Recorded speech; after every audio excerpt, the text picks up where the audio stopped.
Good morning, everyone, and welcome to day 2 of the faculty training for WARD Flexible Learning. This is a project of the Far Eastern University and CHIEd HIEd Bayanihan project. Allow us to show you the third video that we failed to present yesterday afternoon of Miss Mary Kahiwat. It's entitled Responsibilities of Students on Online Learning. As online learning also advocates self-paced learning and asynchronous mode of communication, the development of students' independent learning skills and time management skill is central to the course content.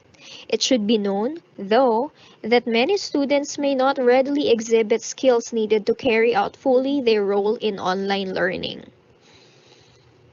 Through the teacher's guidance, students are expected to engage in extensive reading and writing activities in an online course. Then, they are supposed to use their baseline knowledge obtained from engaging with the course content to interact online and demonstrate relevant skills.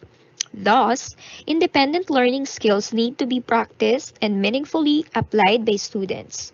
Doyle of 2008 lists the following independent learning skills. A. Analyzing the task. This includes clearly understanding of the goals of the task, identifying its timeline, breaking it into manageable chunks, and making connections between sets of tasks. B. Identifying resources and planning actions.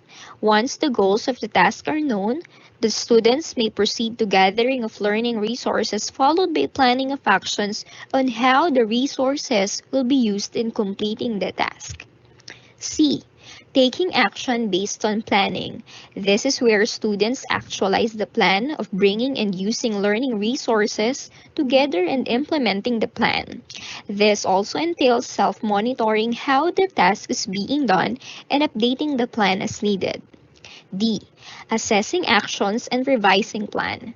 Once the task is completed and the entire plan is done, students reflect on the entire process of accomplishing the task and think of a better approach the next time a new learning task will be accomplished.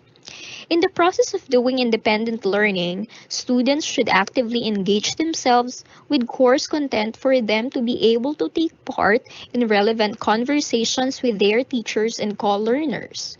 Though experience is admittedly a form of baseline knowledge, reading and going over other learning materials give them more opportunities to participate in meaningful teaching learning activities and online dialogue. Thus, students are tasked to A. Evaluate the quality of sources of information. One extremely important skill that a learner should develop is the ability to evaluate the quality of sources of information. They should be able to recognize credible and relevant references, lest they end up as a prey to fake or questionable ideas and information. B. Reading is the core of learning. It allows learners access to the ideas of society's greatest minds. It is a tool for success in school. Hence, it is an essential learning skill for all students. However, readers can only enjoy the full benefits of reading if their goal for reading is clear enough at the start. Then, as they read, they should be able to discriminate between important and less important or unimportant information in the material. C. The ability to organize information from learning materials leads to improved quality to solve problems and answer questions. Students should be able to map information, recognize relationships of ideas, such as similarities, differences, or association of concepts, and recognize them into written reports and other outputs as may be required by the course facilitator. D. Content knowledge gained from reading and other learning resources should be used by students to demonstrate the targeted skills. Weimar of 2003 and to engage in different teaching and learning tasks.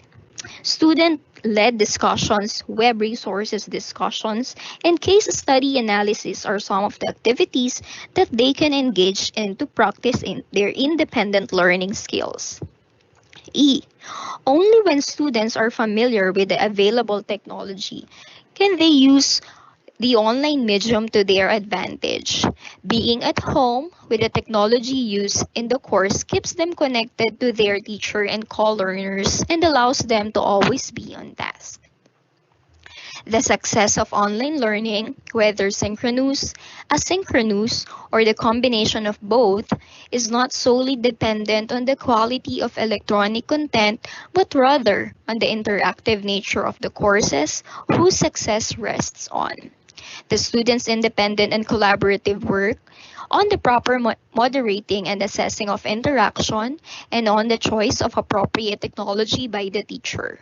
This kind of learning situation is where learners engage with course content, with the teacher, and with fellow students, through which they become active and reflective learners.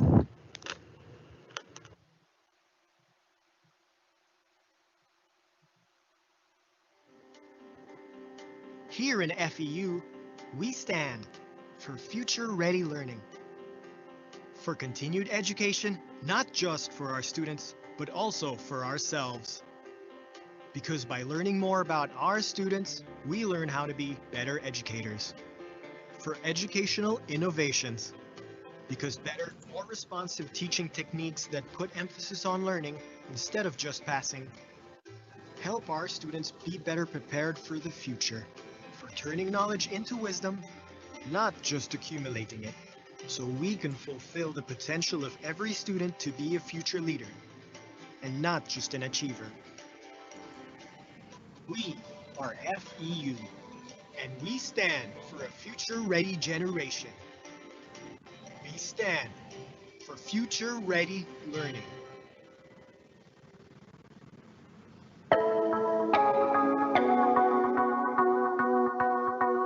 The university is surrounded by lush greenery, which makes the environment very pleasant. Participating in various student organizations has given me a wide variety of leadership skills. The teaching methods, along with the learning culture, has made me well equipped to talk the board exam. We can experience a variety of extracurricular activities throughout the semester. English is used as the medium of instruction in most of our classes to help prepare students for work, both here and abroad. As faculty of FEU, we engage in ongoing research, encourage scholarly discussions, and contribute in academic publications. I was able to get a job right after graduation thanks to FEU's collaborations and industry partners. The University Student Exchange Program gave me the opportunity to study in another country, to broaden my horizon, and to experience new cultures. Internet connectivity is available in every part of the university, from the classrooms to the park, canteen, and even the hallway. The university is well equipped with specialized learning spaces, such as nursing rooms, a mock hotel, and even a TV studio. This gives you a close to real-life experience. I really believe that FEU can bring out the best in all of us.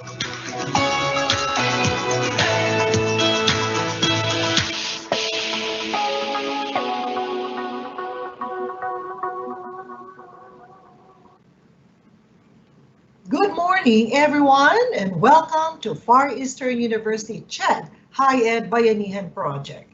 This is day 2 of the training, and which we call the faculty training for wide flexible learning. Earlier, before we started at 9 o'clock, we pre-rolled for you the video which we missed last time. Don't worry if you were not able to catch it. If you just joined in, we will try to play it back again during the lunch break, just before we start the afternoon session. As we promised you, we really wanted to start on time, so please make sure when we say be on call, be ready by 8:30, be there. Do open already join the meeting already, because we will have pre-rolls of several videos and probably instructions. So I hope you had a good day yesterday. The team actually opened the evaluation forms and we were overwhelmed with your very, very positive feedback. And we're taking note also of certain concerns which you've raised. Now, do remember that we promised that we will share a lot of the resources. The day one, recording of day one morning and the afternoon will be uploaded anytime today. So you say, why is there a delay? Oh, we're just doing some minor edits, okay, just to get it ready. And as we promised, it will be uploaded. I just don't know right now who among you are first timers, because last night or yesterday late afternoon, we received a communication from the CHIEd that other schools are going to join us, okay? So I hope we can acknowledge them. Whoever may be new today, please make sure that, one, you've really registered with your name and the institution indicated, and do give me a line or two in the Q&A box. That way we can acknowledge our new participants. So maayong buntag, usab kaninyong tanan. Assalamualaikum. At pagsisimulan na po natin ang day 2. Maya-maya po, so siguraduhin nyo na ready na talaga tayo. Meron na kayong basong tubig, meron na kayong konting snacks, kasi it's going to be again a long day and it's going to be very engaging. So to present for us, because we have some newcomers and probably yesterday some of you had internet connections. You had problem rather with your internet connection. So allow me instead to call again our head of the this training workshop, Dr. Maria Teresa M. Rivera, for some more information pertaining to how the day is going to flow. Maya, it's your turn. Okay, good morning everyone. Good morning. Maayong buntag sa tanan. Magandang umaga po sa lahat. Assalamualaikum. At sa lahat po ng nakikinig sa atin sa buong Pilipinas mula Luzon hanggang Mindanao. Very, very good morning po sa inyong lahat. Sana po this training is finding you well and safe, and we hope that everyone is now fully settled in their seats and ready to start the day.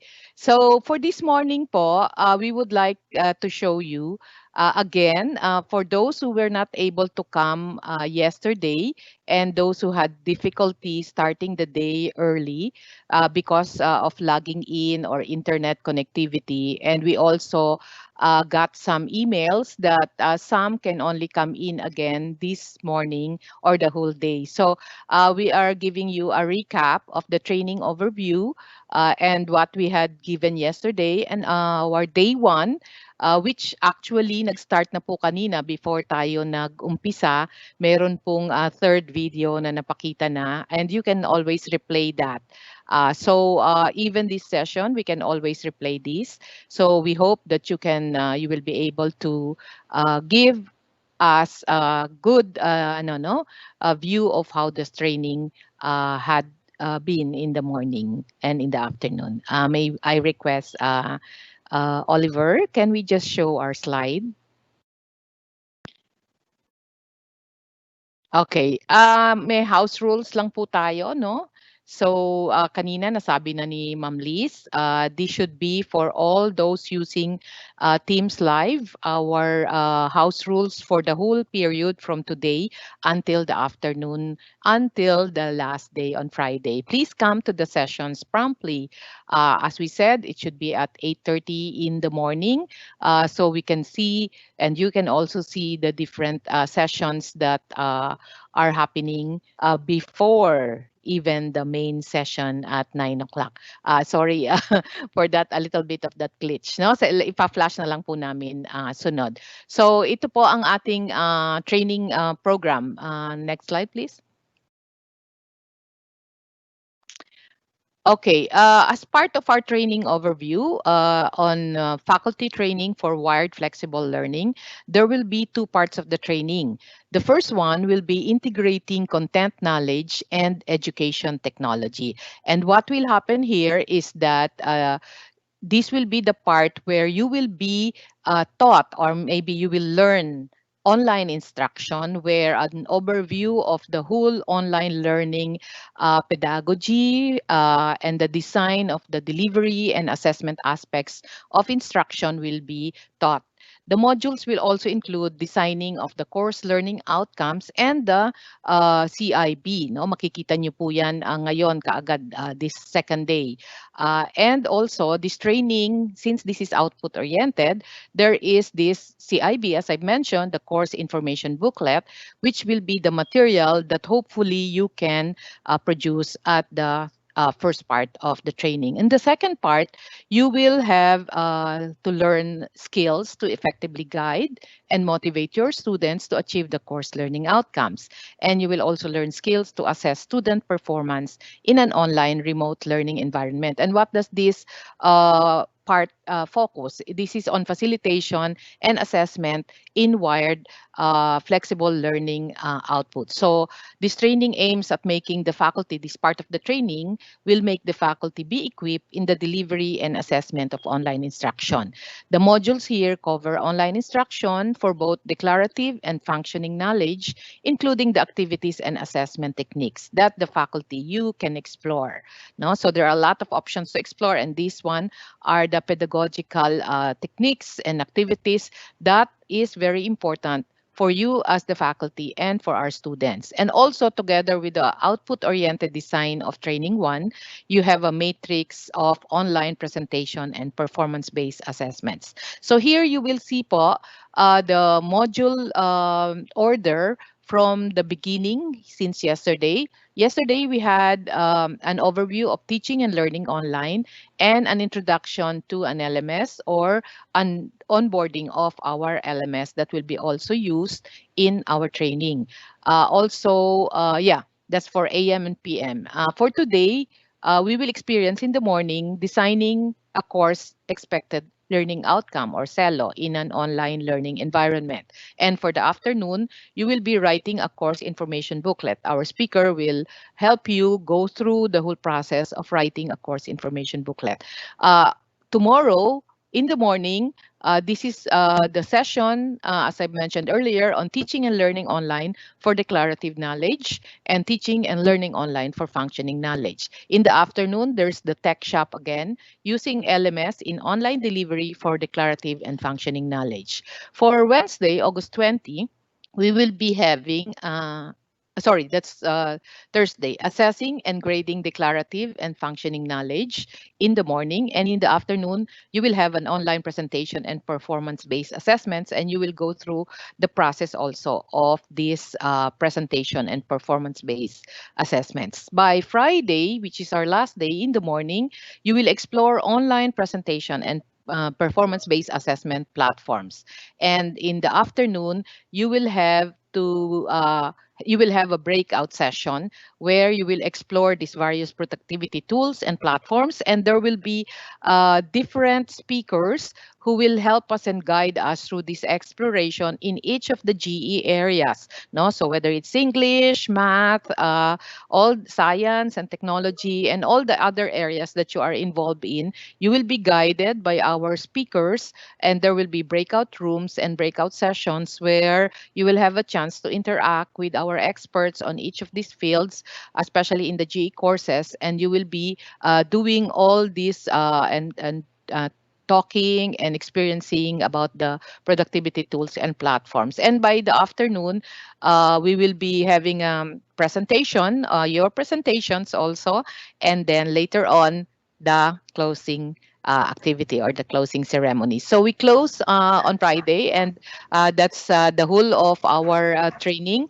We hope you will be together with us and join us in learning about our flexible learning options for the online learning environment. So everybody, take charge again. Have a good day, and let's start now. Good morning. Good morning, Mayet, and thank you very much for again reminding us what's up for the next coming days. All right, just a little information po. Dr. Mayet and I are from the Department of Communication. Most of your resource persons are from the Institute of Education, and Of course, some of them were from education technology, and I'd just like to introduce myself. I'm Flor de Lis Abato. I'm the coordinator for the instructional video, and I am with the education technology. So, Sir Richmond, Miss Kathy, and Sir Oliver, actually, you don't see him right now, but all of us are from education technology, and we're bringing this to you through our platforms, okay? And you will not hear much today from Sir Richmond. It's not because he's resting or he has a class, but because he is preparing, making sure that the Moodle will be ready for you this afternoon, so that tonight you can start tinkering with it and preparing for your lessons perhaps, or just getting yourselves familiarized with Moodle.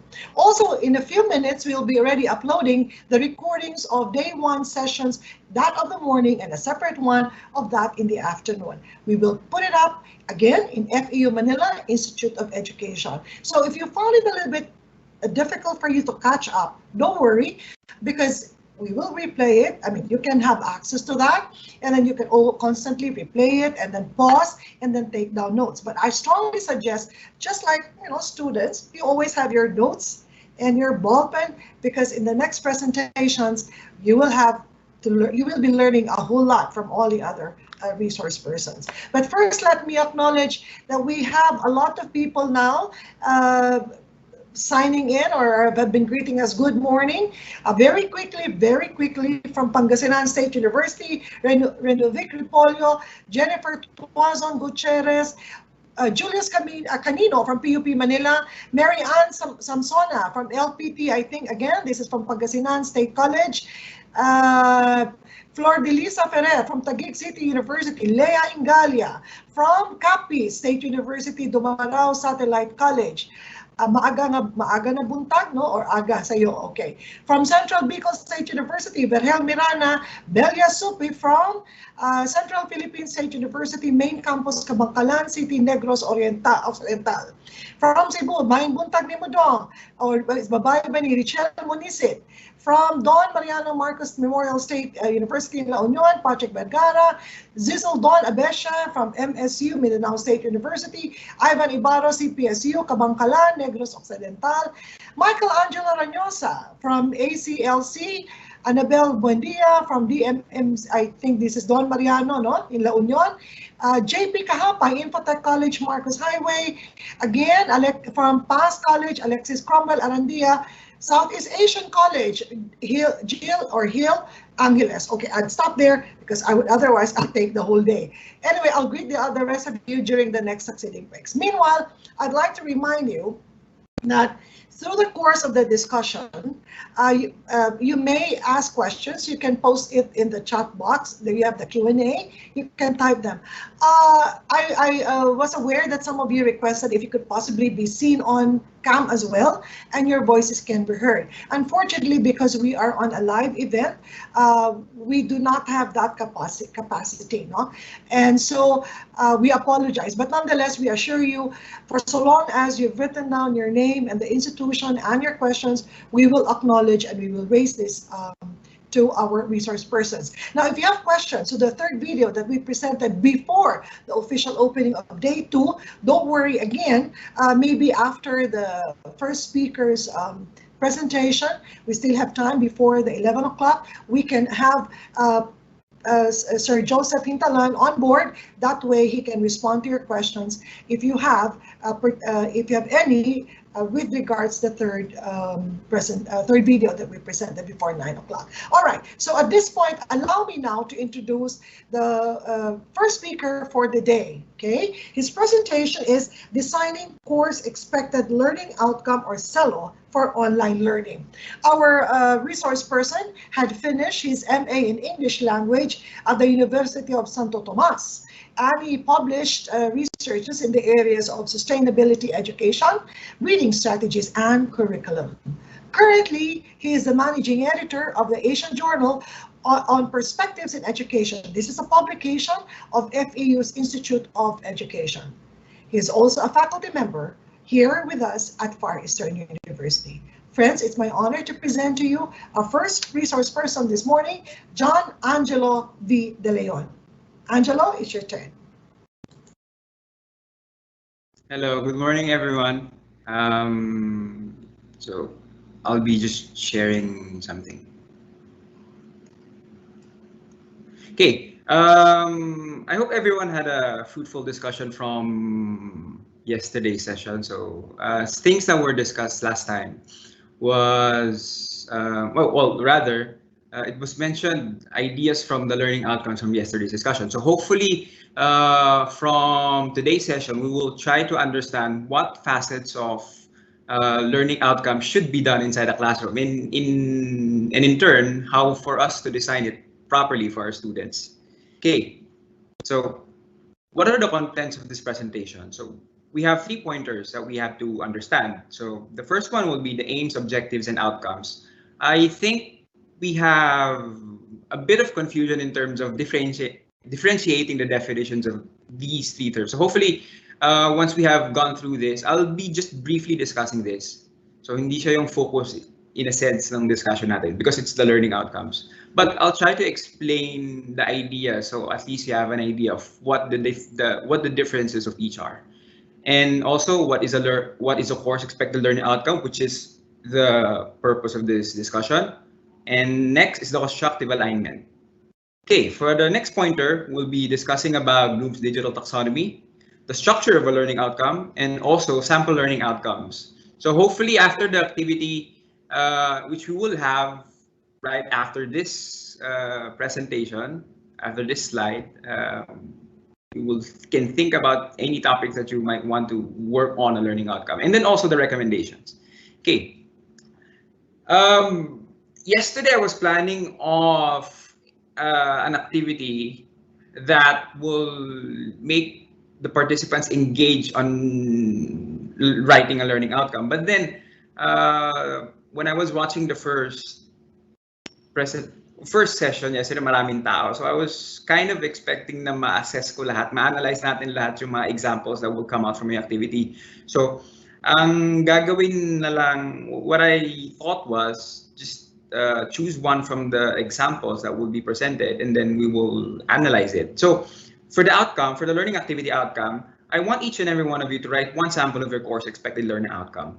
So any definition that you might be thinking right now of what a learning outcome is, so that can be a starter of how you will work on your course expected learning outcome. So like I said, we will choose from the samples later for analysis. So for the link, copy, paste, and enter the link in your search engine to post your CELOs. I'll be posting the link here, so mas madali. So it's gonna be easier for you to work on it. Ano ba mag-post dito? I'll be posting it on the announcement feed. And I just posted it. So I'll be starting after 1 minute. So para at least makita nyo yung mapuntahan nyo yung link, and then you can think of a topic or a learning outcome that you might want to do. So whilst the discussion is ongoing, you can revise your CELO. So at least pag meron kayong naisip na may dagdag from the discussion, then you can revise it as we go along. So, Sir Angelo, did I get it right? The instruction to all our participants is to open this link, correct? Yep. And they will write at least one example of a course expected learning outcome. And in a little while, Sir Angelo will process your inputs. Yeah. Okay, I think we can start the discussion from this. Like I said, we'll try to differentiate the aims, objectives, and outcomes. So I got this picture from the Drew University. So I was looking for it. I was looking at it last time, and I thought, I think this can explain a lot of what is the difference between those 3 terms. So obviously, in a learning setting, obviously you have your mission, in a sense. So the idea for that is, what's the primary purpose of your efforts? Why do you do what you're doing? So why do you plan the activities? Why do you plan the content? Why are you looking for the content of your lesson? And then ultimately that leads to specific goals inside the class. So in essence, what's the big picture? Big picture or aims of your efforts. So in a sense, your intentions for students after the learning experience. Okay, then after that, you're kind of thinking the objectives of what the educators will do to pursue the goals. So in order for the teachers um, to finish the goals or pursue the goals, you have to write the objectives. So what opportunities or experiences will the educators provide? What specific methods that you will be providing to the students? Okay, and also lastly, the outcomes. So after the goals, after your mission, sorry, after the goals, after the objectives, after you have mentioned the specific methods, given the specific methods or teaching activities to the students, these are the outcomes, the knowledges, skills, and abilities that students should be able to demonstrate inside your class. The way in which students produce evidence that goals are met. So in essence, I'll just go back. Aims dictate the general aim of the course, project, or activity. For the objectives lay out the plan for how these goals will be met. Okay, and the learning outcomes will how the learners will exhibit or what the learners will exhibit after doing these activities, after doing these methods. So I understand that there's, I think, still confusion about objectives and outcomes. Hopefully, with these brief discussion of goals, objectives, and outcomes, I think sana nagkaroon kayo ng idea of what the differences of each. Okay, so for the purpose of this presentation, we'll be focusing more on the course expected learning outcome. So in essence, what's the course expected learning outcome? So from the literature, it's a well-structured and clear statement that indicates the objective of the course. So like I said earlier from the previous slide, it includes what students are expected to know about and what they should be able to value at the end of the course. So in essence, the key word here is value. So since we're talking about knowledge, skills, attitudes, and habits of mind that students take with them from a learning experience. So we're talking about the overall learning experience of the student inside a semester, inside a learning classroom. So be that for a whole semester, like I said, or a specific learning activity. So sa Tagalog, ano ba yung makukuha nila? Okay, now, since we're talking about knowledge, skills, attitudes, and habits, in order for us to create a meaningful and create an effective course expected learning outcome, it should have the following characteristics. So it must be observable and measurable. Okay.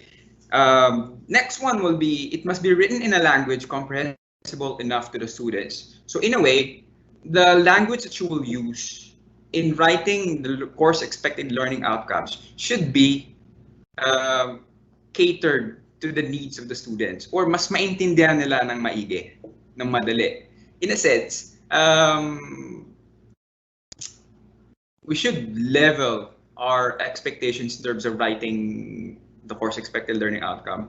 So if we're gonna be putting vague words, so probably some of the students will not understand what you're trying to, make them do in the learning outcome. So like I said, it also should be short, preferably written in one sentence that states a clear context. The next one must clearly indicate how students will apply the learned knowledge and skill in the real world. So I think from the literature that I read yesterday when I was researching for this topic, students engage more when they are presented with real life experiences, so real life activities. So in a way, when we present them activities that will make them engage or think of real life things, so may engage sila. I think it's a university from University of South Wales. You can look at it. It's in the reference section that I'll be posting later at the end of this slide. And lastly, specify an action that is done by the students or learners rather than the faculty members. So in a way, the students are the forefront of this learning outcome. The reason why we are writing a learning outcome is for the students, not for the teacher, not the faculty member. Okay? Why do we write learning outcomes? So I have 4 things here that I posted. So the first one is to ensure the student learning is the primary focus of our teaching. So as I mentioned earlier, they are the center of why we are doing the learning activity. Okay, so it's different from the way we are used to before, that we are the sage in the stage in a sense. So probably we can be the guide on the side. Okay, so next, to guide the teacher in knowing what is to be assessed. And next to that is to guide the teacher's choice of learning activities and teaching methods. And also to communicate expectations about learning outcomes to the stakeholders. So in a way, it's very important for us to explain the expectations that will come out of our learning outcomes. From our learners, to our colleagues, to employers, to parents, and others. So in some ways, we're kind of benchmarking of what we are trying to do inside the class. So we are kind of looking for evaluation or validating or vetting our activities or outcomes that we are planning to do inside a class. Okay. So in a sense, hindi lang tayong boss inside a room. So it's a process that takes everyone in order for us to achieve something that is, fruitful.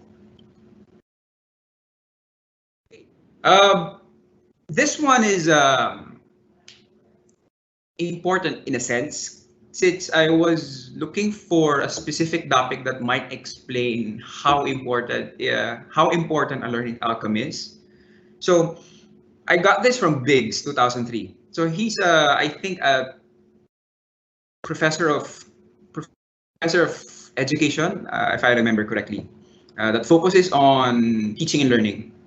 Now, he pointed out that in a good teaching system, the method of teaching, the learning activities, and the assessment are all coordinated to support learning student. So if you will view the picture that's in front of us, so from the first circle, what should learners know or be able to do?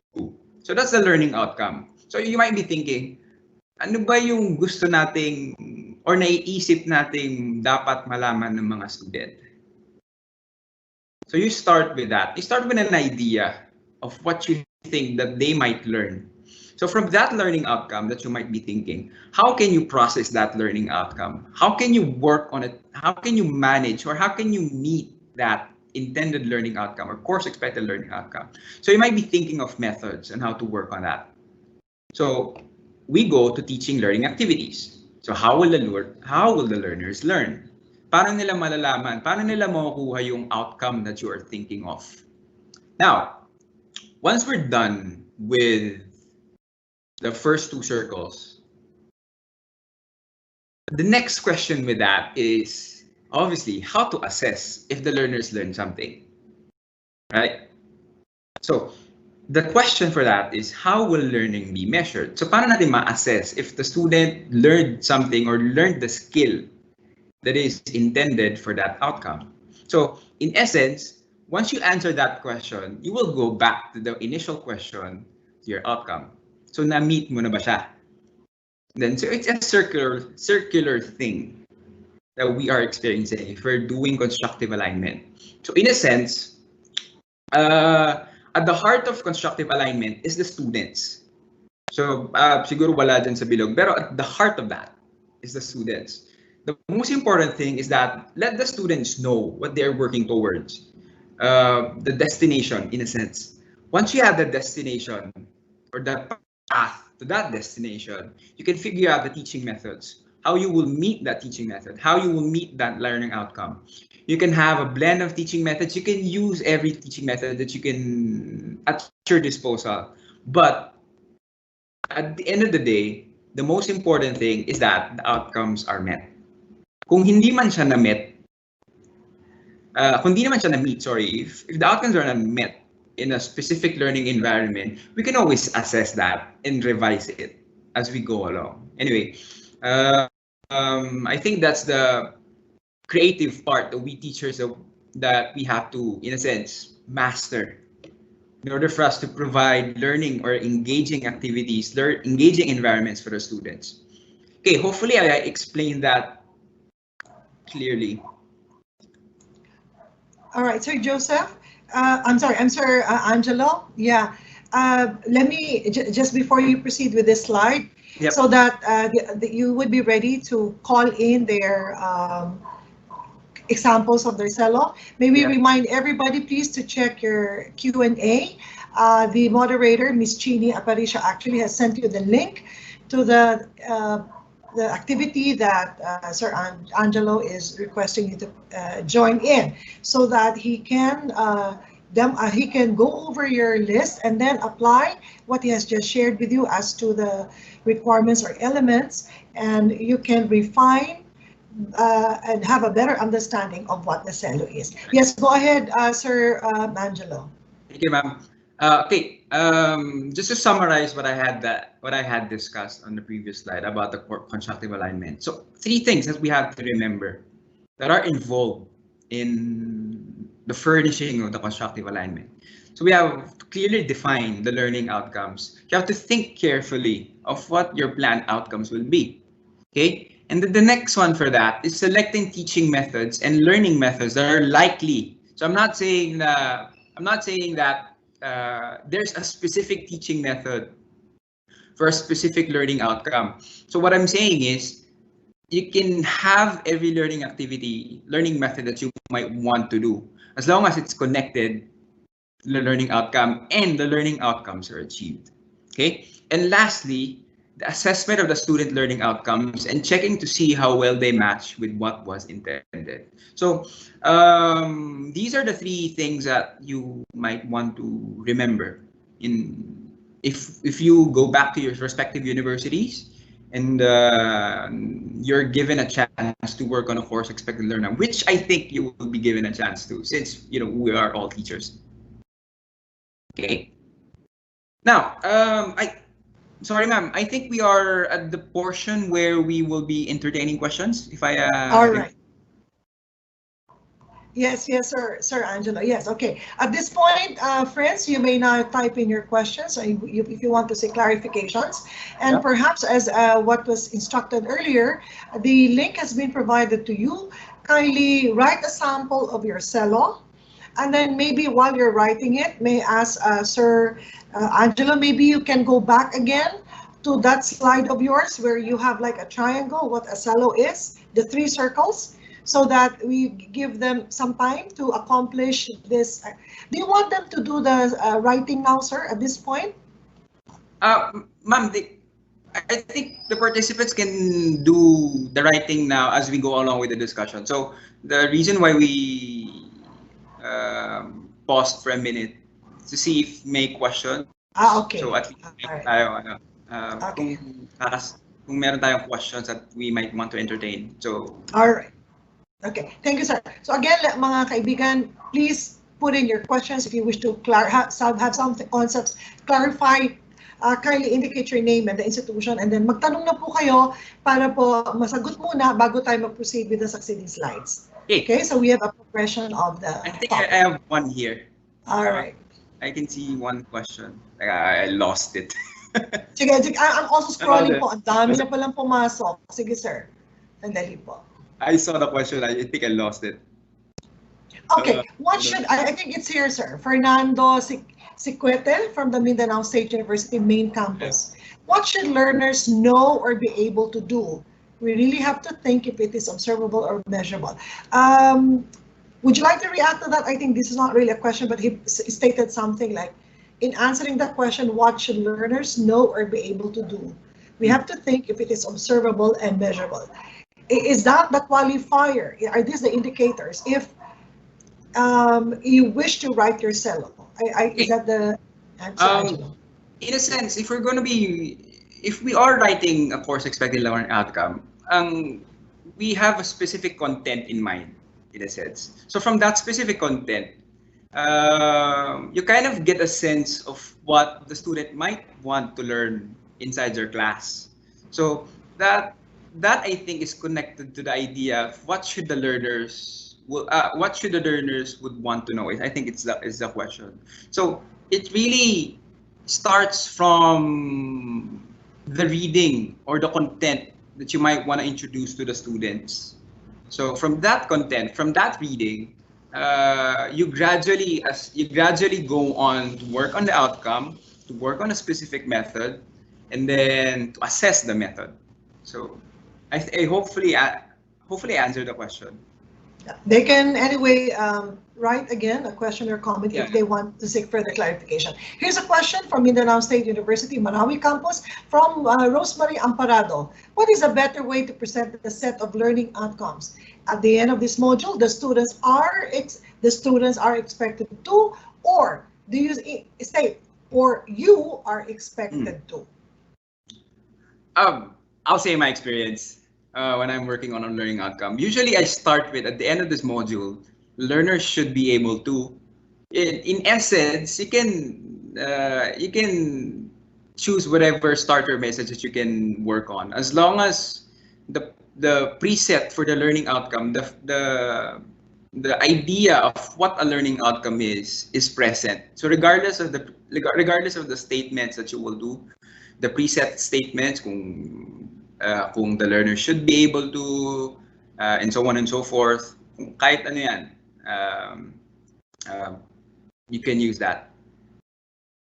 Okay. Then, go ahead, sir. Nothing, ma'am. Okay. I have a question. Yeah, here's another question from the Philippine Women's University from Neil. Paano po kayo may mga laboratory na subjects po? Paano po magagawa ng CELO po yun? Lalo na po nasa online learning po ang mga students. Thank you po. Okay. My answer for that is, I think regardless if it's a traditional classroom or an online classroom, we have a format of how a course expected learning outcome is. So in a sense, if we are handling a class, if we're doing a module, if we are working on a specific course information booklet, we always have to start with a learning outcome. Diba? So you cannot just go inside a class without knowing what you want, what you will be doing for from the start of the semester and at the end of the semester. So in a sense, it is a requirement for everyone. So if you're asking for the specifics in terms of how to construct a learning outcome, I will be presenting something later at the later slides. All right. Okay, here's one other request, Angelo. Can you please give examples of objective and learning outcomes so we can better differentiate the two? If you wish, you can maybe type into your PowerPoint. So they're asking for an example. Okay. I think, ma'am, it might preempt the discussion from the later slides. So I'll be just presenting something later. So I'll try to answer the question later. Okay. Then from Kent Batulan from Cebu Technical University, ideally, how many CELOs are allowable to ensure that these are met at the end of the course? For a specific course, I think from my experience, I think the allowed the minimum is 6 or 5 CELOs. 5 CELOs for a whole semester. For a specific activity, for a specific learning activity, I think 3 is enough. 3 is enough for a learning outcomes in specific. So if we're talking about course expected learning outcome, mga 5, the minimum is 5. So from that 5 statements, it must encapsulate all the things that you might want to do inside a class, that you are planning to do inside a class, from the start of the semester until the end. Oh, just making sure though, because we are on online learning mode, as we were instructed by the FEU president, you have to simplify things a little bit because you have to take note of one, the students might have problems with internet connection, attention span may be a bit shorter. There's a whole lot difference between online delivery versus face-to-face delivery. So they said, tone down a bit, don't make it too ambitious in view of the limitations we're currently facing. Okay, here's a question from Noli Vergel Kirit from the Mindanao State University, Naawan. What is the relationship between assessment and learning outcome? Okay, as was discussed earlier, you cannot think of a learning outcome without thinking of a specific teaching method. So from that teaching method that you plan for the learning outcome, obviously you will assess that at some point during the process of learning. So in essence, you cannot do a learning outcome without thinking of the right assessment. Okay, and then maybe I'll entertain this one last question so that he can proceed, and we will entertain the rest of the other queries later on. So for here is one from Cecilio Molina Jr. from UCU. In creating CELO, are there references and guides in creating CELOs, or we create CELOs on our own? Also, is CELO applicable only in tertiary, or is it also applicable in secondary? Okay, for the first question, there are lots of guides that you can search on the internet. So from every university, they have specific ways on how to construct course expected learning outcomes, or in specific learning outcomes in general. So in a sense, there are references and guides, and from that guide, obviously, you will have to construct our own course expected learning outcome with regards to the references that you got. Okay? And for the next question, also, is CELO applicable in tertiary and secondary? I think, yes, it is applicable. Because as mentioned before, we're talking about principles in teaching. So regardless of the teaching principle, you can apply that sa secondary or in tertiary. I'll admit, I don't know about yung mga preschool years. Probably they also have. So I hopefully answered. All right. Okay. So thank you very much for that portion where you had when you entertained questions and responded to the queries of our participants. At this point, friends, we will now switch back and continue to the presentation of John Angelo. Okay, it's your turn again. Thank you, ma'am. Okay. So from the contents earlier, I posted something about Bloom's digital taxonomy. So you might be familiar with Bloom's taxonomy. I think we are familiar with that since it has been used on a regular basis in every teaching environment that we are in. So just to differentiate this one from Bloom's taxonomy, the idea is the verbs are different. So in a sense, since we're talking about digital learning, the verbs here are quite different from the regular teaching, the regular Bloom's taxonomy that we are using. So, okay. There aren't any internet radio capsules available. Sorry for that. Okay. So now, let me say to you the key terms. There are 6 key terms, regular key terms from Bloom's digital taxonomy. The first one is the creating verb, the evaluating, analyzing, applying, understanding, and remembering. So now, these are differentiated in 2 cognitive processes. So the first one is the LOTS, which is the lower order thinking skills, and the HOTS, which is the higher order thinking skills. Okay, so now, inside those things, between those processes, the cognitive processes, there's lots of verbs that you can use in which, if you are gonna be creating your course expected learning outcome. So in essence, in one of the facets, one of the requirements in order for us to create a learning outcome is one, to have a verb. Okay, so these are the verbs in front.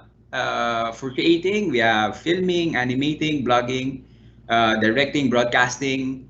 For evaluating, we have the verbs like blog commenting, reviewing, posting, moderating. For the analyzing verbs, mashing, linking, validating, and so on and so forth. Now, why am I posting this instead of the regular Bloom's taxonomy? The essence of this discussion is for us to, try to, in a sense, convert our classroom. Sir Angelo, you forgot to change the slide. Could you please forward it a bit? Yeah, so we can have a visual imagery of the Bloom's taxonomy piece. Naka-freeze po. Sorry. Okay.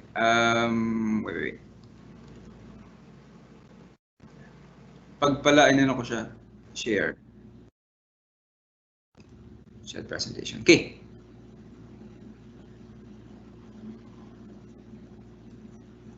So yeah, as I was mentioning earlier, we have Paki-show lang, sir. Paki-slideshow po. Show the Okay slide. naman. Hindi pa po siya naka-full screen, sir. Ayan, that's great. Thank you.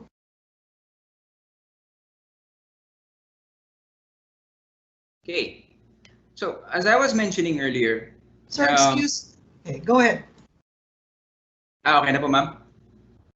We do have a. Yes, it's okay na, sir. It's clear na. Thank you.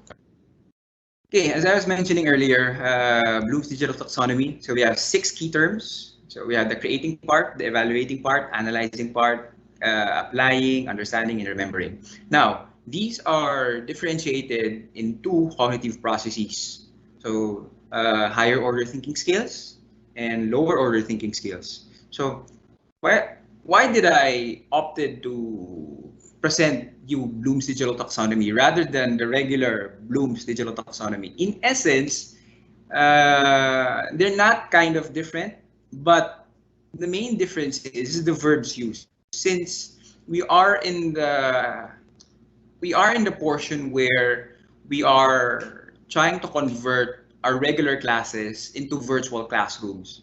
So probably the things that we are planning to do or we might want to do on a traditional classroom setup, which is the face-to-face, mahirap siyang gawin. I'm not saying na hindi siya kayang gawin, or it might be challenging for us to work on it if we are online. So that's why I presented some of the verbs. That's why I chose this. So you can do some of the verbs, use some of the verbs here, whilst creating your learning outcome. So for example, if you're trying to make them remember something on a learning activity, on a learning activity, you can do bullet pointing, highlighting, bookmarking, social networking, and so on and so forth. I'll be presenting more specific activities later on the slides, so at least meron kayong idea in the possible digital tools that you can use. So there. Okay, move on to the next. So now, just to reiterate that idea on a smaller scale, the Bloom's digital taxonomy is separated with 2 cognitive processes. So from the LOTS, which is the lower order thinking skills, to the higher order thinking skills. The idea for us, teachers, if we are planning a course expected learning outcome, is for us to create knowledge from the discussions that we will be doing inside the class. And from that knowledge, how the students might want to expand that knowledge into new avenues of learning. Okay, so obviously that will start in a knowledge acquisition. Where would that idea come from? So from the remembering phase to the understanding phase, that's where the knowledge acquisition comes in. And from that idea, we tend to deepen the knowledge. The next part of that is to deepen the knowledge. So by deepening the knowledge, we apply the things that they remember or understood, and make them analyze the things that they remembered or understood. Okay? And from that, evaluating and creating, which is the knowledge creation. So in a sense, the teacher scaffolds the learning activities of students, or the learning of students, building on the basis of recall and comprehension to use and apply skills. So note that we are talking about skills here. Okay? We're not talking about a specific content. So in essence, what specific skills that we might want the students to learn inside the class? So to continue to analyze and evaluate process, outcomes and consequences, and to make, create, and innovate. Okay? So as an educator, as a teacher, I think the main importance for me while creating a learning outcome or thinking of a learning outcome is what skills do I need to, share to the students? Okay, so yeah. Hopefully I explained that in detail. Okay, so here's the sample key verbs from the previous slides. So at least medyo specific siya. So for the remembering part, we have the recognizing, retrieving, or recalling. So these are the basic key verbs on Bloom's taxonomy. But on digital key verbs, we can do bullet pointing, social networking, you can do bookmarking, social bookmarking, and Googling. So these are the definitions of each. Now, for suggested activities and digital tools. So for bullet pointing, we can do mind maps. So I posted a picture, a screenshot of Canva. So at least you can visit that. Social networking, you can do Moodle. And bookmarking, we can do Reddit. So these are the digital tools that you might want to use inside the classroom. So yeah, there's lots of digital tools that you can use, but see and remember that as long as it's appropriate for the students, and things that you can remember. Okay. For the understanding part, note of the key terms here. So at least pag ginagawa nyo yung learning outcome nyo, when you're trying to construct your learning outcome for this activity and in the future, so at least malalaman nyo. Construct meaning from written and oral and graphic communication. So what are the key terms here? We have the subscribing, annotating, categorizing and tagging, and blog journalizing. So take note of those key terms.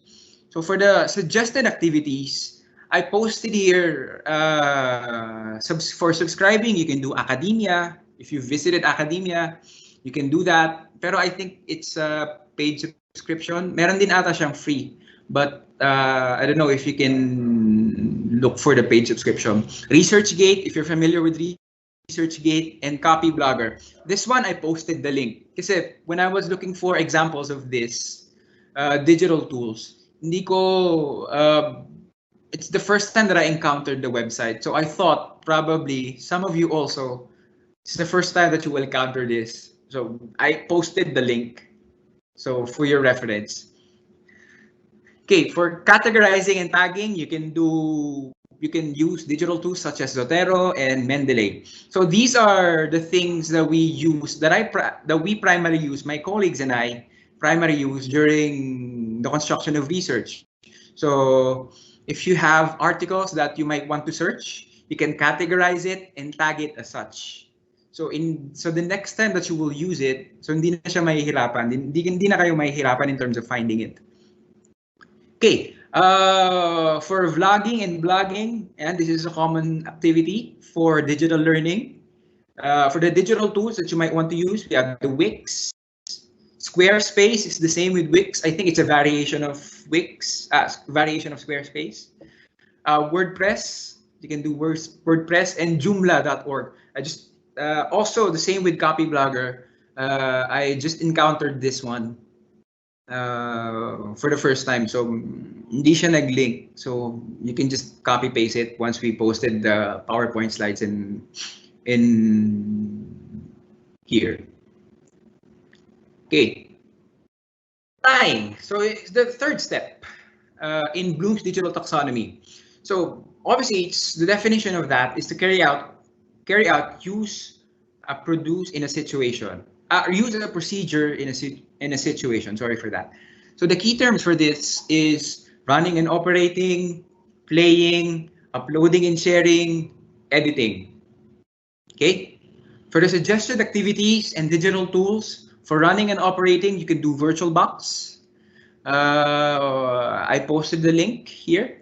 For video editing, I think this is the common for us and for the students as well. Gamit na to sa atin. You have Adobe, Filmora, and some of the video editing tools. Yeah. For the presentation, we have the MS PowerPoint, Keynote, Google Slide, and Zoho. uploading and sharing.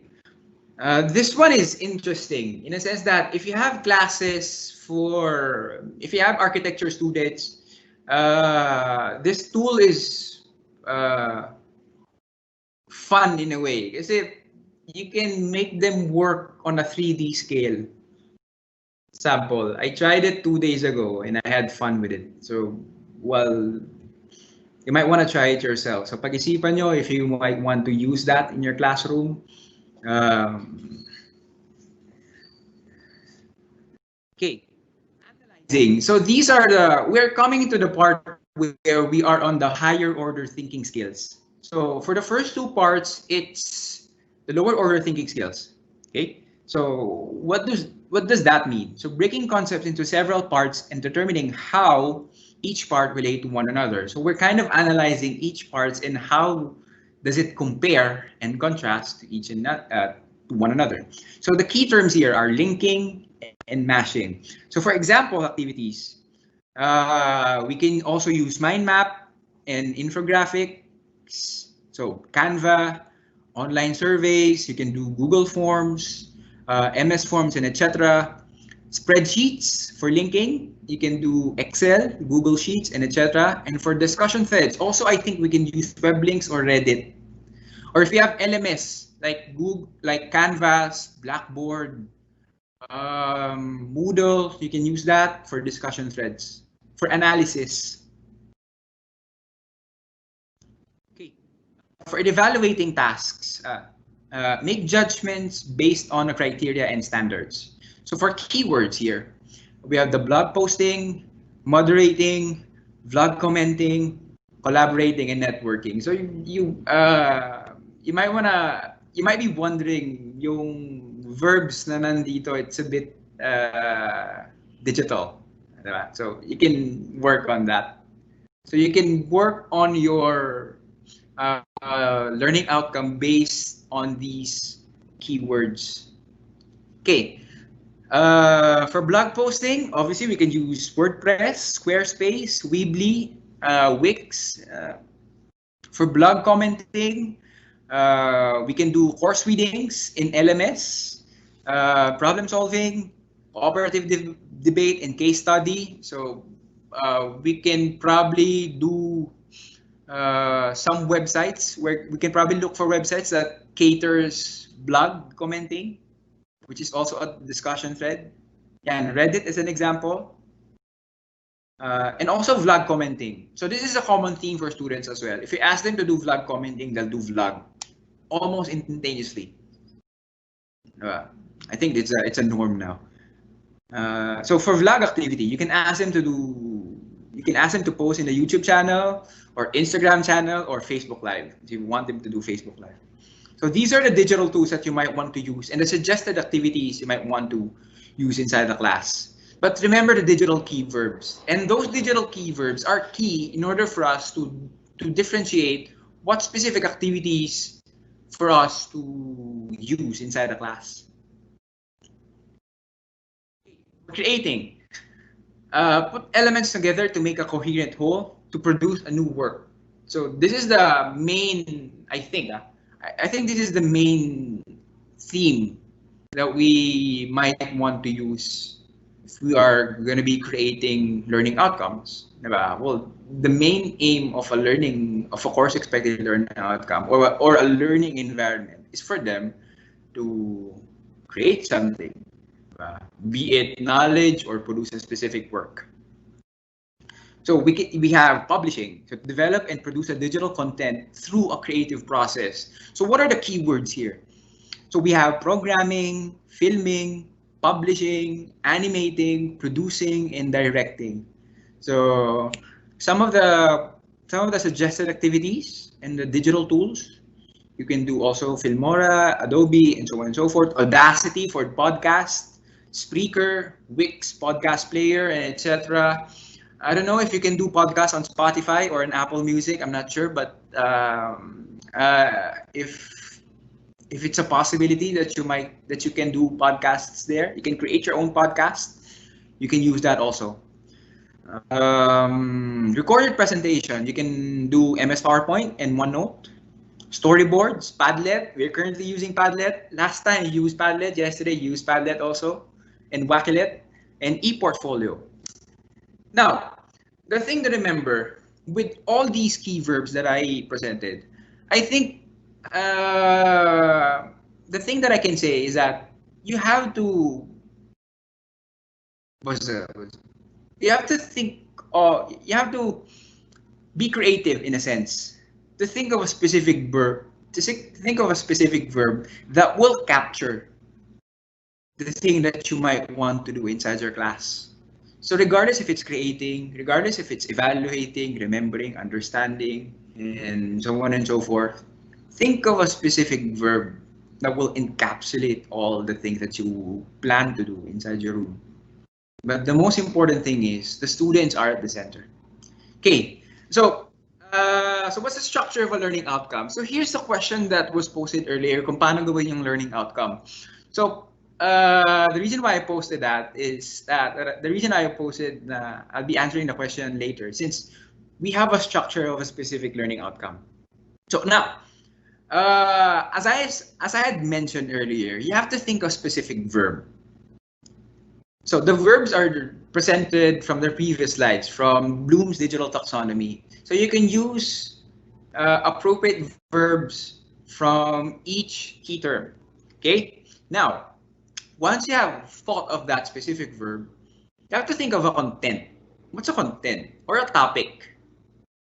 You have to think of a topic that you might want to use inside your room, or you might want the students to learn inside your class. And then, once you have thought of that topic, you move to the context. Why do we use the context? Why context is important in a learning outcome? The context defines the learners what they should be able to do inside your room. So it puts limits in a sense. I'm not gonna say limits that put standards. So it put limits from the specific learning outcome. Okay. So for example, if we have the statement here, a sample learning outcome, apply case study methodology to simple legal situations. Now we try to analyze it. So we have the verb apply, okay? And then the topic of which is case study methodology. So ano ba yung gusto mong malaman ng mga estudyante in a sense? So in specific, it's case study methodology. So what's the context of that case study methodology? So you have to contextualize that verb and topic in order for it not to spread out in a sense. Well, you can do that. You can have them spread out, but be specific on the context. If you're the kind of teacher where you are comfortable enough in terms of letting the students branch out into specific disciplines, you can list out the specific disciplines if you want as part of the context. But in order for it to, put limits in that, we use context. Okay, analyze. The basic concepts on principles of measurement, assessment, and evaluation. So analyze is the verb. Content, the topic, is basic concepts on principles of measurement, assessment, and evaluation. And its context, its implication to the teaching and learning process. Okay. So for the last one, analyze the basic concepts on principles of measurement, assessment, and evaluation, which is analyze is the verb. Basic concepts on principles of measurement, assessment, and evaluation is the topic, and the context of where that basic concepts on principles of measurement, assessment, and evaluation resides is in psychological testing principles. Okay, so medyo specific siya. Okay, so like I said earlier, if you may want to branch out, if you're that kind of teacher, you can add to the context. You can be specific with the context. Para at least alam ng student so at least the students will know what your planned track for the learning outcome is. Okay? So while you're doing your learning outcome, I think pwede nyo picturean or get a sample of this so you can revise your learning outcome. Yeah.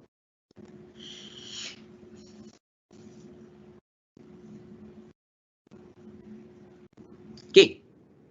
Next. So what's the steps in writing learning outcomes for digital learning? As was mentioned earlier, we begin with an action verb. So what's an action verb? It denotes the level of learning expected. So if it's analyze, it will make the students analyze something or create something or remember something or evaluate something. So regardless of the verbs, action verb is important. So next, avoid terms such as know, understand, be familiar with, be exposed to as starter statements for learning outcomes. Why? Kasi students might think that learning outcome as somewhat vague.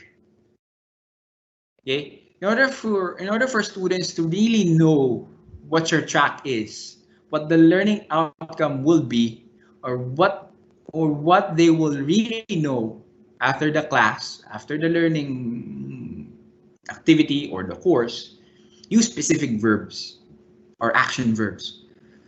So it may include the following. So as posted earlier, we have collaborating, networking, posting and blogging, chatting, moderating, animating, directing, programming, comment and annotate, and deconstruct. So these are the things that you can use as starter statements or as starter verbs, starter action verbs for your learning outcomes. Okay, remember the first part, which is the verbs. The next part of that is I mentioned earlier also, follow with a statement. The statement consists with the content plus the context. These are the ones that I had mentioned earlier. So the content, you should be thinking of a content from the learning outcome plus the context where that content resides in. So at least the learners will know what they will learn within the unit or within the course. Okay, so remember, we start with an action verb. We start with follow with the content or the topic plus the context. Okay, sample. I have one example here. So one vague learning outcome is, one example of a vague learning outcome is this. So by the end of the course, I expect students to increase their organization, writing, and presentation skills. So what are the things that are missing here? What's missing here is the idea of where the students will increase their organization skills and writing and presentation skills. What specific idea or specific topic or context ma-increase nila? In order for it to be precise, by the end of the course, students will be able to effectively deconstruct the results of the research findings and analysis to fellow classmates in an oral presentation and also produce professional quality writing. So it's more precise. So the learners will know that, one, they were asked to deconstruct. Two, the results of the research findings and analysis, which is a topic, and to where? Classmates in an oral presentation. So at least specific siya. Okay? Precise in a sense. The learners will know kung ano yung gagawin nila inside the classroom. Okay? So that's the most important thing in terms of constructing a learning outcome. Okay. So we are at the part where I'll give 3 to 5 minutes preparation time for the participants to, revise or think of the learning outcome na gagawin natin for the activity.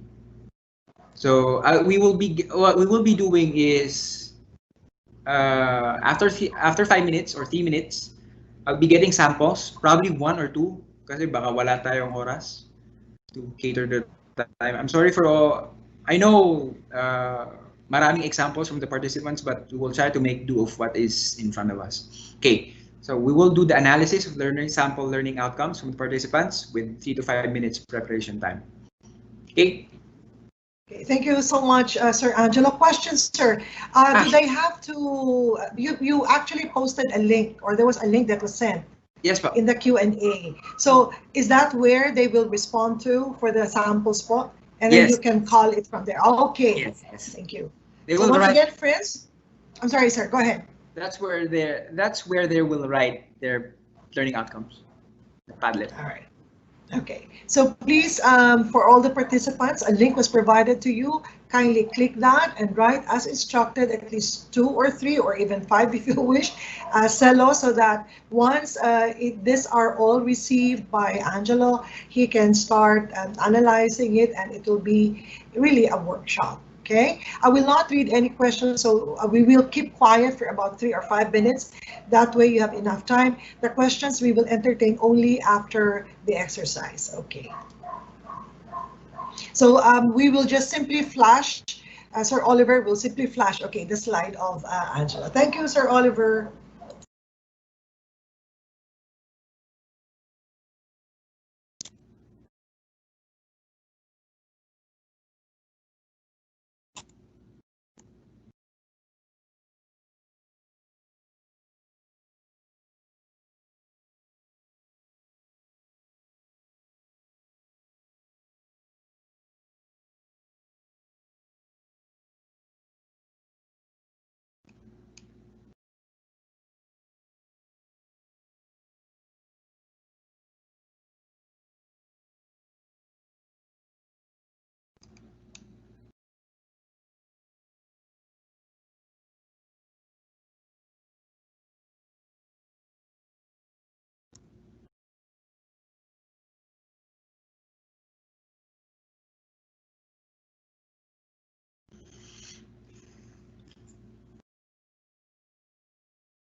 One last minute to write your CELO so we can collate all your responses.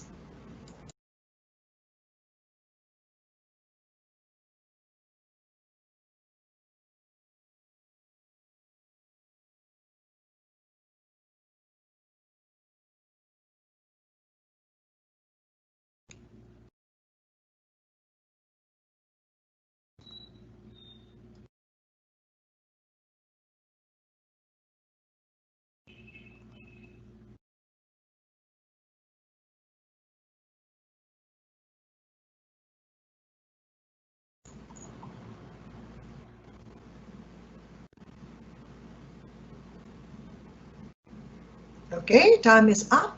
So maybe we can now go back to Sir Angelo and he can pick up all your samples. Sir Angelo? Okay. So I'm currently looking at the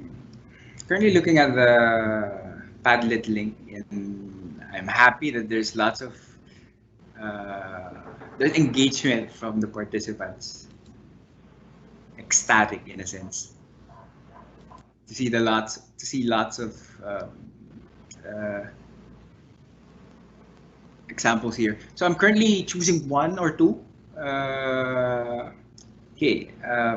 Would you like to show that? Just Sir, give me a would you minute. like to show your screen? Would you like to share the screen so we can also have a look at what they have shared with you? Okay, that's great. So, yeah. Okay, we'll have this one. I'm sorry for the, if you can see it, the one that I'm, from the one that I'm moving. Ito, the one that I'm moving. So at the end of the course, where my cursor is, at the end of the course, the students should be able to, 1, identify the tools of drawing and its uses. So I think the question is how we will be able to not upgrade, or make it more precise in a sense. Thank you for the example. Hopefully wala kasing pangalan, so well, I say thanks to you. I say you posted something. So how can we make this more precise in a sense, so the students will understand what they're trying to learn inside the class? So as mentioned from the earlier discussion, we have to provide a specific verb. So now, if we're trying to identify something, if we can use identify, just to use this example. So say we'll use identify as a specific verb, as an action verb. Now, we have the action verb, okay? And the next one for that is for us to provide a topic. So the topic here is the tools of drawing and its uses. The way we can improve this content or topic is to be specific of what tools of drawing and its uses are we going to use inside the classroom. So in every topic or every learning outcome that you will construct inside the class, it's very important for one, be concrete or be specific with the content that you will be mentioning about. Okay? So if you're going to be using the tools of drawing and its uses, the question that I will be asking myself if I'm doing this is, what kind of tools of drawing and its uses? What specific tools of drawing and its uses that I can use as a topic? Now, once you have developed that, once you've thought of that specific topic, now you move to the context. Okay? So where that tools of drawing and its uses resides in. So some specific context natin naiisip yung drawing and uses na yan. So maybe we can think of from visual arts, diba? In the avenue of communication arts and visual arts. So you have to be concrete also with the context where that content resides in. Okay? So hopefully from the participant who wrote this, hopefully I helped you in terms of constructing the learning outcome, or be able to, make it more precise in a sense. Okay, next one from Joy Guevara. From Joy Guevara here. From Joy Guevara. I'm sorry I'm saying the name. Okay, briefly explain how technology influences office practices. Okay. The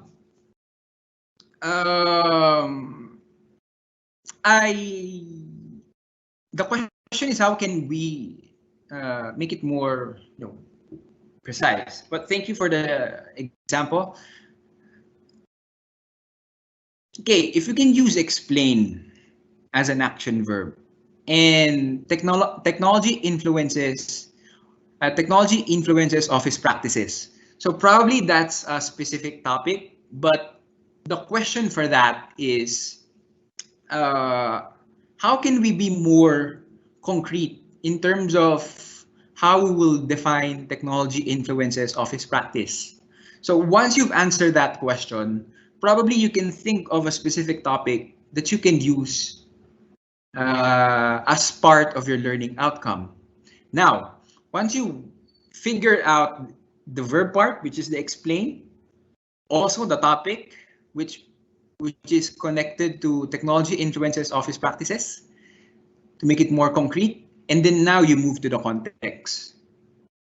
Saan naman ngayon natin gagamitin yung technology influences office practices? So I have to, I was looking for the specific verb. Situate pala, sorry. You have to situate, the content. Okay.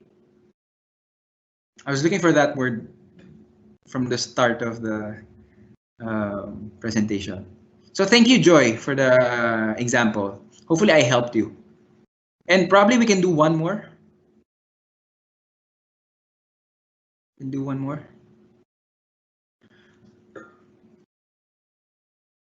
Okay, this one is good.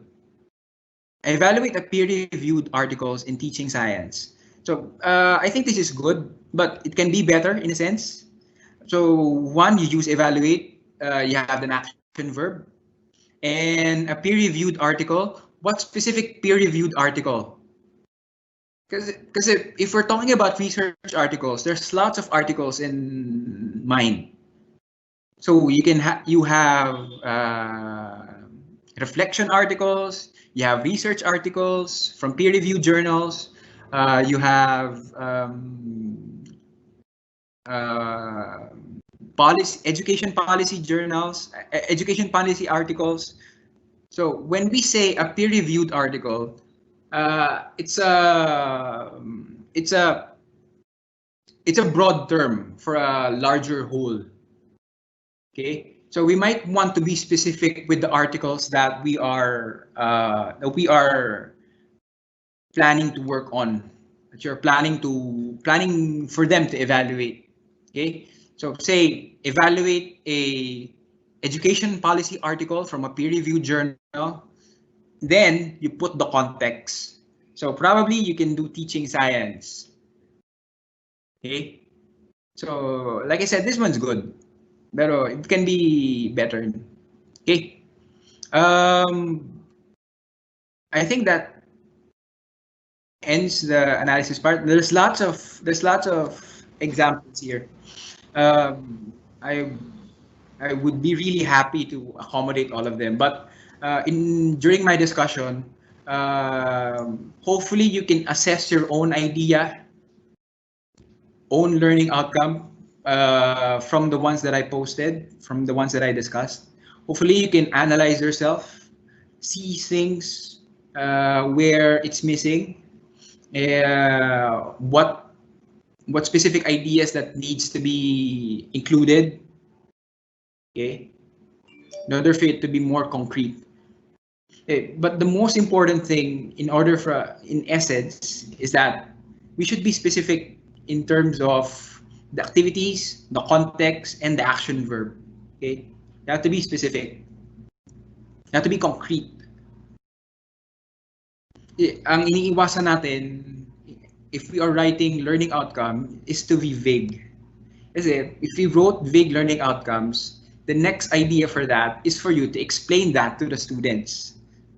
So if it is vague for you, probably, I'm not saying it is a 100% fact, probably some students the learning outcome will be vague for them as well.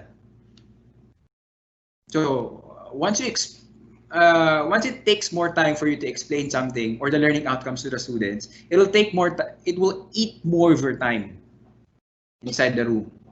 Don't get me wrong. I think it's very important to take lots of time in order for them to understand what they will learn inside the class, what specific skill they will learn inside the class. Okay. Again, thank you for the participants from the examples that you're posing. I'm really ecstatic. I'm seeing lots of ideas here. You can comment on your own or you can analyze on your own. Thank you. So, okay, Sir Angelo, are you entertaining questions at this point, or are you going to add a few more things? Probably before I move to the recommendation, okay. I'll be answering some questions. All right, okay.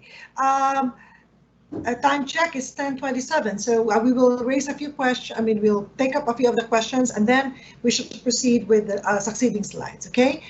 Sir, what's the difference between learning outcomes and learning objectives in particular? This is from Erdi Cahural from Masbate State College. Okay, as was discussed from the earlier slide, if we are planning a specific learning activity or a specific course, we have the specific aims. That aims are the general aim of you that you might be thinking of inside the class. And for that aim, in order to achieve that aim, you go to the learning objectives. Those objectives are the plans that you laid out in order for these goals to be met.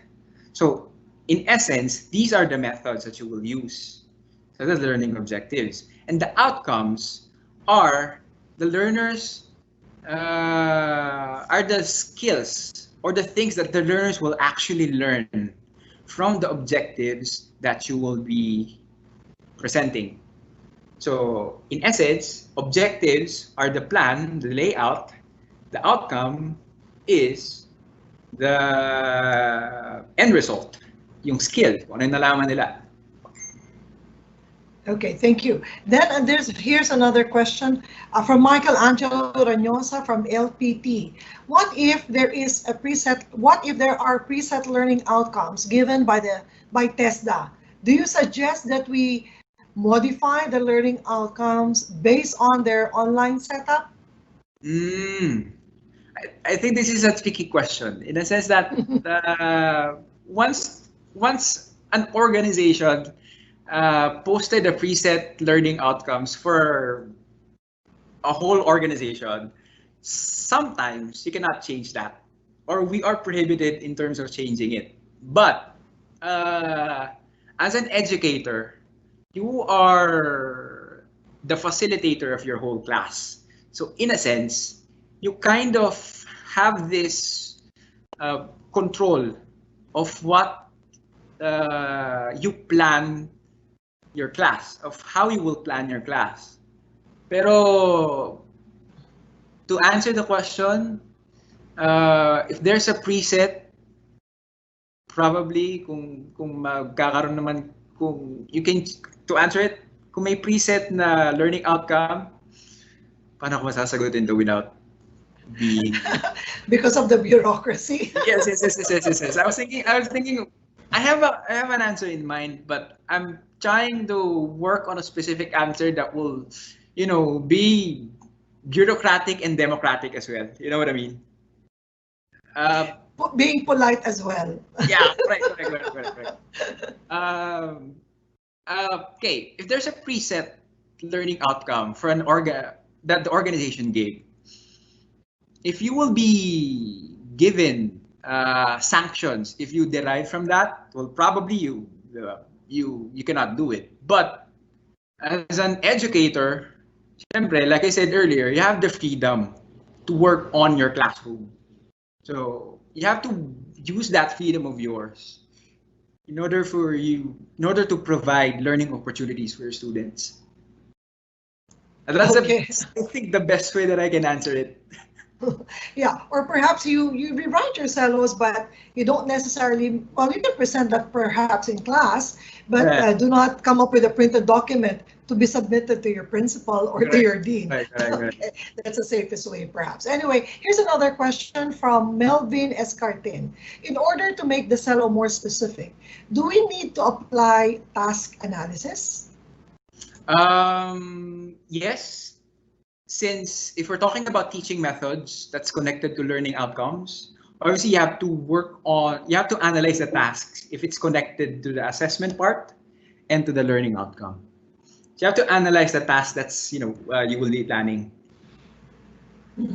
Okay, there's a request here actually not only from Zizzle Don Abesha of Mindanao State University, but there were several of them asking if you could give them more examples of learning outcomes, specifically in online learning. So do we have some samples, sir? I'll be providing examples from the previous from the separate sheet that I'll be presenting. I'm just working on it. I'll be posting the examples on the given slides, along with the given slides, sorry. So at least marami kayo examples that you can use inside the class. All right. Okay. Thank you very much. So we are still filtering and checking over the rest of the questions. We can address them later on. Again, friends, please don't forget to type in all your possible questions that you would like to be clarified on. And as assured by our resource person, Angelo, the resources which he had shared with you, like the diff in the Bloom's taxonomy, and then the activities that you can do, and then which particular sites or application you can use to be able to get the students to create or design or analyze or examine. Oh, that was very helpful. But again, all of this will be provided to you once we upload the session for this morning. Meanwhile, let me turn it back to the Angelo, please, for the succeeding slides. Sir Okay. Angelo? Yeah. I'm sorry. Stop sharing.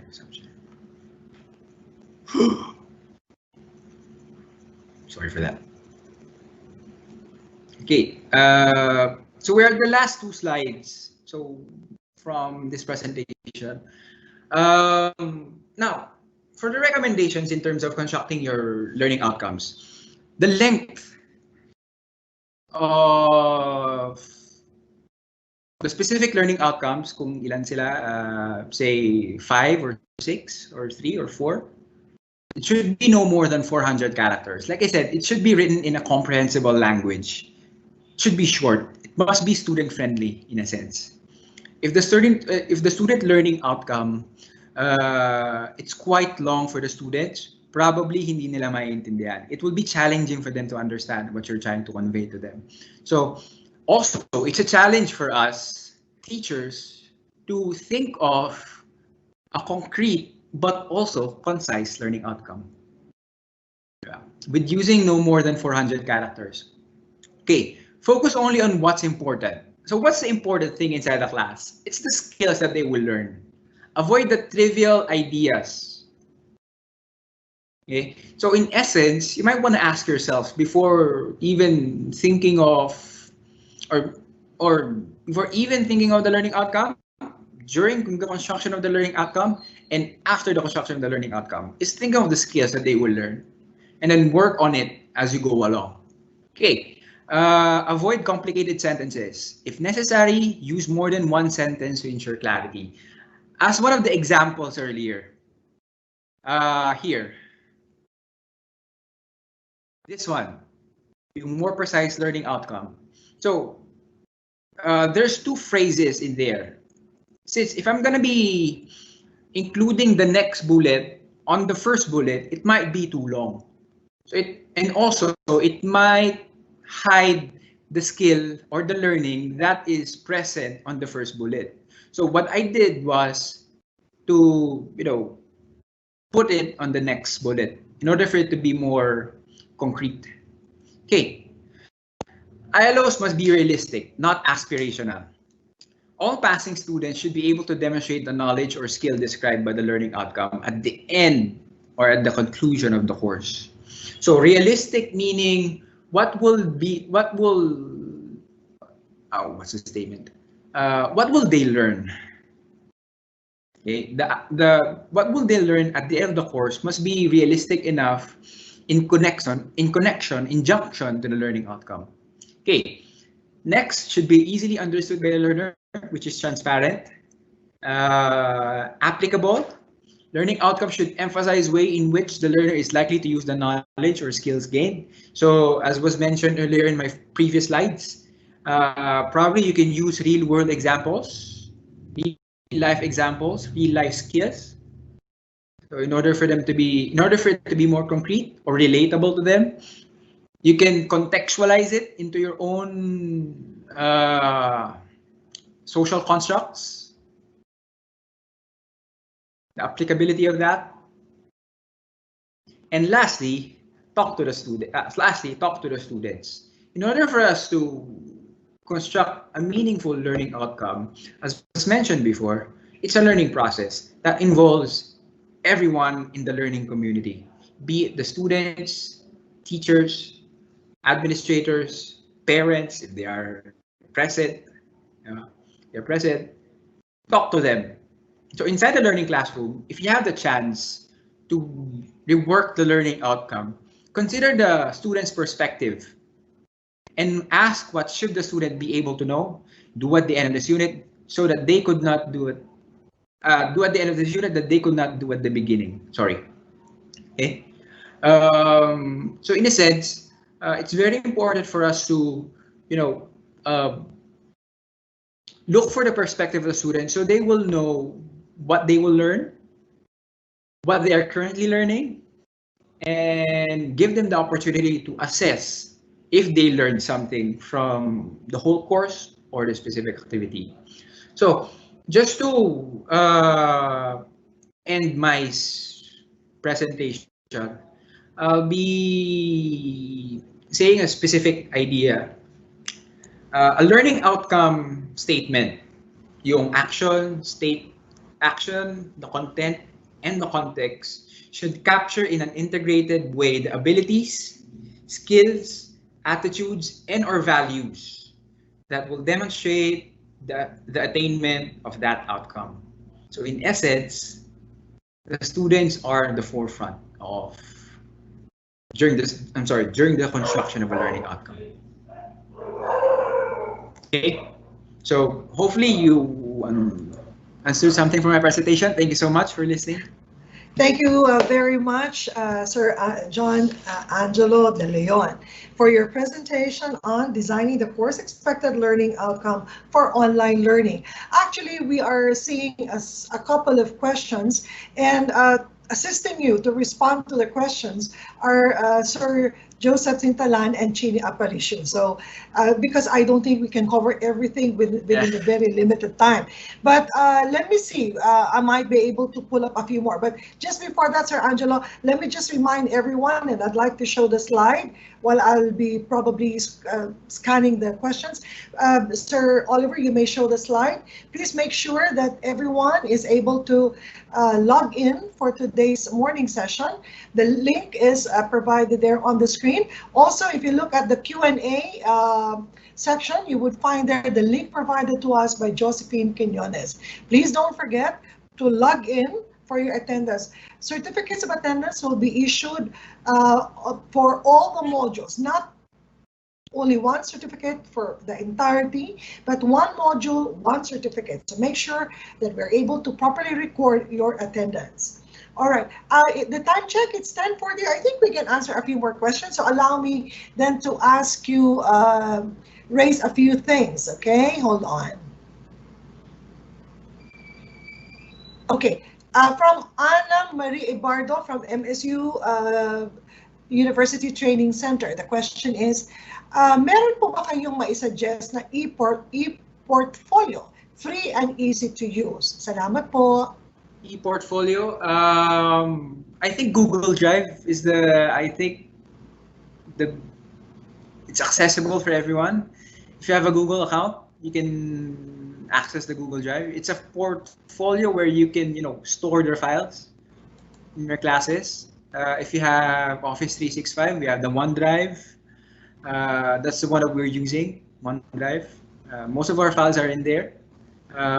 What else? I don't know about that. That's the two things that we are currently using as an institution. Okay, and then here's another question from Kent Batulan from Cebu Technological University. What are the safeguards that a teacher should discuss with the students when they are asked or tasked to have a blog or vlog? I'm sorry, What are the safeguards that a teacher should discuss with the students? Or probably, what are the ethical guidelines, maybe, that you can share with students when they do a blog or vlog? Okay.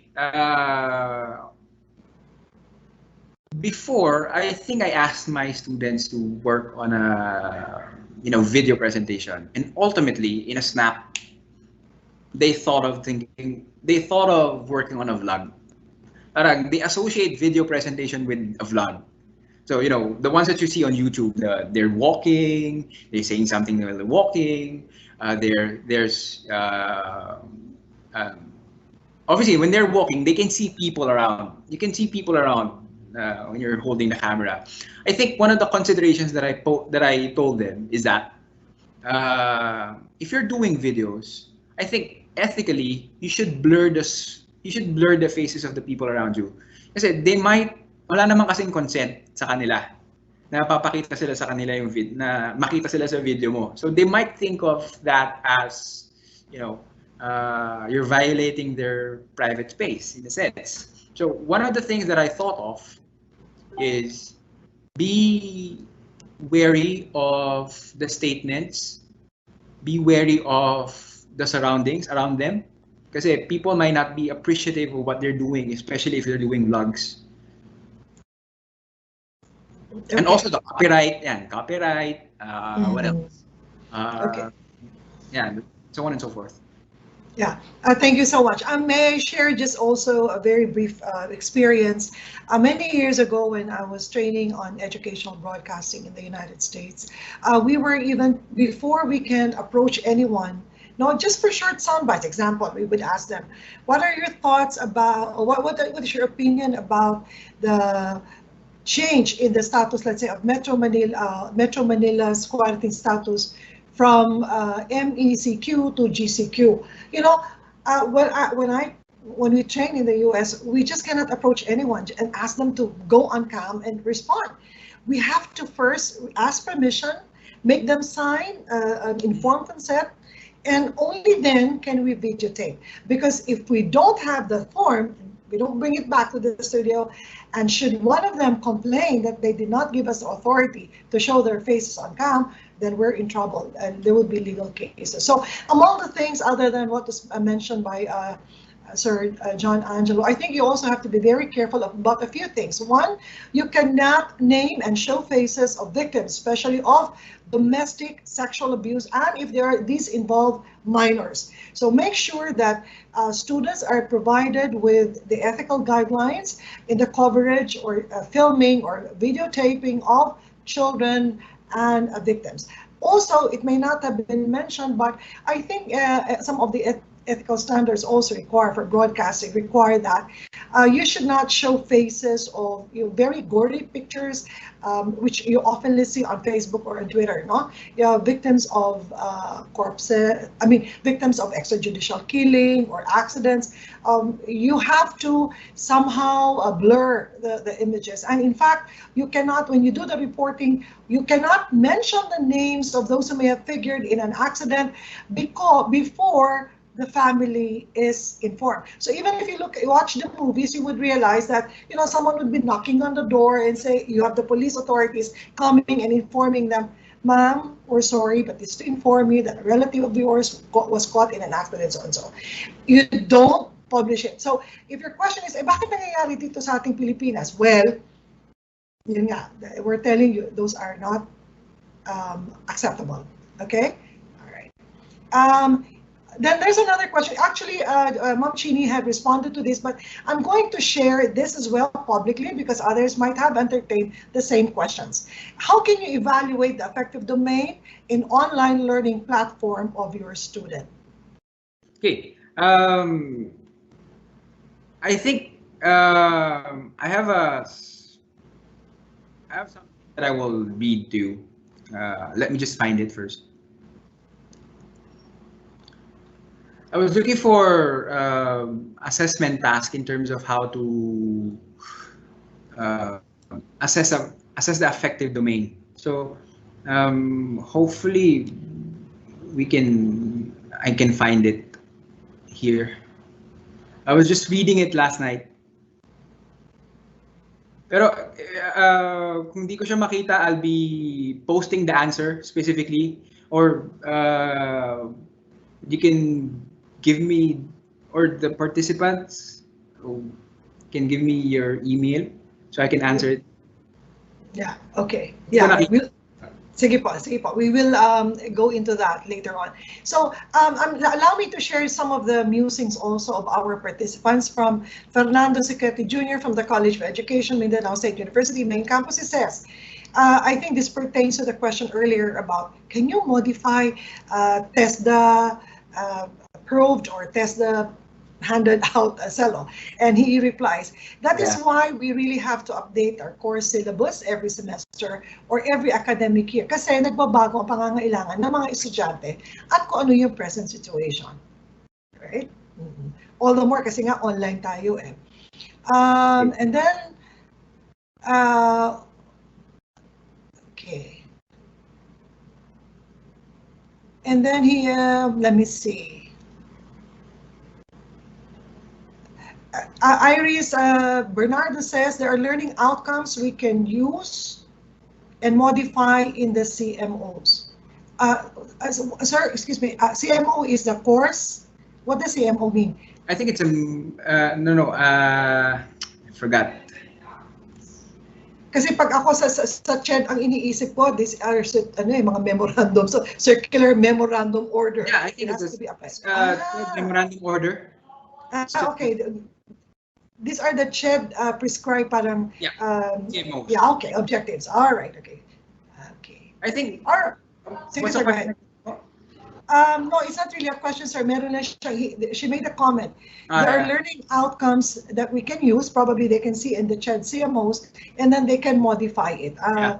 Yeah, in the spirit of academic freedom, I think you are given not that much space to, as mentioned also by our participant earlier, you can modify a bit to fit. But if you're gonna be punished for that, because some institutions, I've heard some stories before. There's an exclusive learning outcome for a whole section, say grade, specific learning grade. Pag nag-divert sila from that, they will be punished accordingly. So if you're gonna be punished, obviously you have to think of that. So, pero as an educator, you have the right, as mentioned, to express your academic freedom.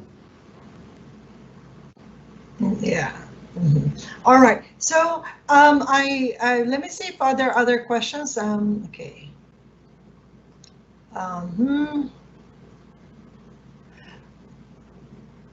I cannot read statements or comments coming from anonymous individuals, okay? All right, according to Patrick Vergara of Don Mariano Marcos Memorial State University, Microsoft, Google did a very good job in integrating all what we need in this new normal. Office 365 and G Suite gives us opportunities to make most of the Bloom's digital taxonomy at its best. Oh, very good, thank you so much. Fernando asked if he may answer the questions. Yeah, go ahead. Just type them and I'll respond. Okay, sir, eto pala. From Jose Gay Gallego from CPSU.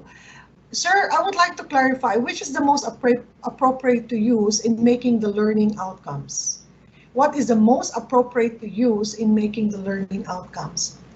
What is the appropriate? Appropriate meaning appropriate statement or appropriate way? Is it? I think to just answer the question as it is, I think the appropriate way is to write an action verb. From that action verb, think of a specific action. Think of a content that connects to that action verb, and then once you've thought of those two things, you have to situate that content into a specific context. So those are the three things that you have to remember. So the action verb, the topic or the content, plus the context. All right. Okay.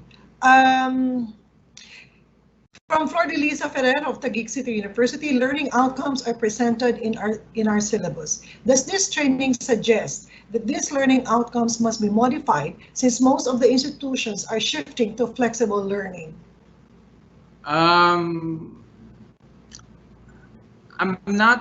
We're not gonna say I'm not gonna say we are trying to make you do something, but we are suggesting ways in order for you to, if you have the avenue or opportunity to work on your specific course expected learning outcome, these are the things that you can do inside your class. So, like I said, you have the academic freedom to do something about it, to use the things that we had presented and incorporate it to your own learning environment or learning culture or learning construct. If it's not applicable in a sense, as you deemed it, and then you have the option, like I said, to divert from it. We're giving suggestions.